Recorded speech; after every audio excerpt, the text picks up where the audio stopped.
वो लड़के और वो नौजवान और वो मर्द हज़रात जिनको कुव्वत के मसाइल बन चुके हैं, कुव्वत कमज़ोर हो चुकी है और आप बाजारी गोलियां का सहारा लेते हैं, जैसा कि वेगा, पेनग्रा, कोबरा वगैरह, ये टेबलेट आप यूज़ करते हैं तो उसके इस्तेमाल करने से मैदा ख़राब हो जाता है, मसाने में गर्मी हो जाती है, गुर्दे फेल हो जाते हैं। तो आप ये आज का ये नुस्खा इस्तेमाल करेंगे तो इंशाल्लाह ये मसाइल आपको नहीं होंगे।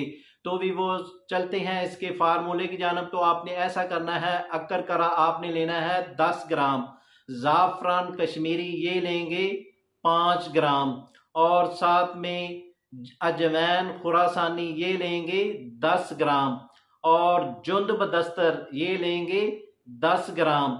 तो विवोजिन साबा जजा को आपने फाइन पाउडर कर देना है। फाइन पाउडर करने के बाद 500 मिलीग्राम का ये कैप्सूल बार लेना है और रात को सोते हुए आपने नीम गर्म दूध के साथ